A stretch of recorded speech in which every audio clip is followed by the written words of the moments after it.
ಅಣ್ಣ ಒಂದು 10 ರೂಪಾಯಿ ಇದ್ರೆ ಅಕ್ಕಣ, ದೇವ್ರು ನಿಮ್ಗೆ ಒಳ್ಳೇದು ಮಾಡ್ತಾನೆ. ನಿಂಗೆ 10 ರೂಪಾಯಿ ಕೊಟ್ರೆ ದೇವ್ರು ಒಳ್ಳೇದು ಮಾಡ್ತಾನಾ? ದೇವ್ರಿಗೆ ಹೆಂಗ್ ಗೊತ್ತಾಗ್ಬಿಡುತ್ತೆ ನಾನು ನಿನಗೆ 10 ರೂಪಾಯಿ ಕೊಟ್ರೆ? ದೇವ್ರೆಲ್ಲ ನೋಡ್ತಿರ್ತಾನೆ. ದೇವ್ರು ಇವಾಗ್ಲೂ ನೋಡ್ತಿರ್ತಾನಾ? ದೇವ್ರು 24 ಗಂಟೆನೂ ನೋಡ್ತಿರ್ತಾನೆ. ಮುಂಚಿನ ಹೇಳಿದ್ರೆ ಕೊಹ್ಲಿ ಅಣ್ಣ ಹೊಸ ಶೂ ಲಾಂಚ್ ಮಾಡಿದ ಅದನ್ನಾರ ಹಾಕೊಂಡ್ ಬರ್ತಿದ್ದೆ.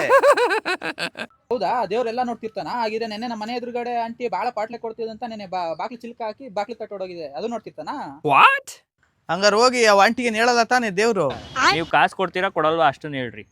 ಕೋಪ ಮಾಡ್ಕೋಬೇಡ, ದೇವ್ರು ಇದನ್ನು ನೋಡ್ತಿರ್ತಾನೆ. ದೇವ್ರು ಬರೇ ನೋಡ್ತಾ ಇರ್ತಾನ ಇಲ್ಲ ಕೇಳಿಸ್ಕೊಂತಾನು ಇರ್ತಾನ? ಹೇಳಿಸ್ಕೊಂತಿರ್ತಾರೆ. ಹೌದಾ, ನೆನ್ನೆ ಆಗಿದ್ರೆ ನಮ್ಮ ಹುಡುಗ ಕ್ರಿಕೆಟ್ ಆಡ್ಬೇಕಾರೆ ಕ್ಯಾಚ್ ಬಿಟ್ಟ ಅಂತ ಬಾಯಿಗೆ ಬಂದಂಗ್ ಬೈದೆ, ದೇವ್ರು ಅದನ್ನು ಕೇಳಿಸ್ಕೊಂಡಿರ್ತಾರಾ? ದೇವ್ರು ಎಲ್ಲ ಕೇಳಿಸ್ಕೊಂತಿರ್ತಾರೆ. ನಾವಿಬ್ರು ನರ್ಕಕ್ಕೆ ಹೋಗೋದು. ನೀವು ಕಾಸು ಕೊಟ್ರೆ ನರ್ಕಕ್ಕೆ ಹೋಗಲ್ಲ ನೀವು. ಹೌದಾ, ಅದೇಂಗೆ? ಒಳ್ಳೆ ಕೆಲಸ ಮಾಡೋರೆಲ್ಲ ಸ್ವರ್ಗಕ್ಕೆ ಹೋಗ್ತಾರೆ. ನಾನು ನಿನಗೆ ಕಾಸು ಕೊಡ್ತಾ ಇದ್ದೀನಿ, ನಾನು ಸ್ವರ್ಗಕ್ಕೆ ಹೋಗ್ತೀನಿ, ನೀನ್ ನನ್ನ ಹತ್ರ ಕಾಸು ಇಸ್ಕೊಂತೀಯಲ್ಲ, ಮತ್ತೆ ನೀನೆಲ್ಲ ಹೋಗ್ತೀಯಾ? ನಾನು ಸ್ವರ್ಗಕ್ಕೆ ಹೋಗ್ತೀನಿ. ಹಾಗಿದ್ರೆ ನಾವು ಕಾಸು ಕೊಡೋದೇ ವೇಸ್ಟ್. ನಾವು ಕಾಸು ಕೊಟ್ಟು ಸ್ವರ್ಗಕ್ಕೆ ಹೋಗ್ತಾ ಇದೀವಿ, ನೀನ್ ಕಾಸು ಇಸ್ಕೊಂಡು ಸ್ವರ್ಗಕ್ಕೆ ಹೋಗ್ತಾ ಇದೆಯಲ್ಲ. ನೀನ್ ಸ್ವರ್ಗಕ್ಕೆ ಬಂದು ಮತ್ತೆ ನೀನ್ ನಮ್ಮ ಹತ್ರ ಕಾಸು ಕೇಳ್ತೀಯಲ್ಲ? ಇಲ್ಲ ನಾನು ನರ್ಕಕ್ಕೆ ಹೋಗ್ತೀನಿ. ನೀನು ನರ್ಕಕ್ಕೆ ಹೋಗ್ತೀಯ ಪಕ್ಕ ಆಗಿದ್ರೆ.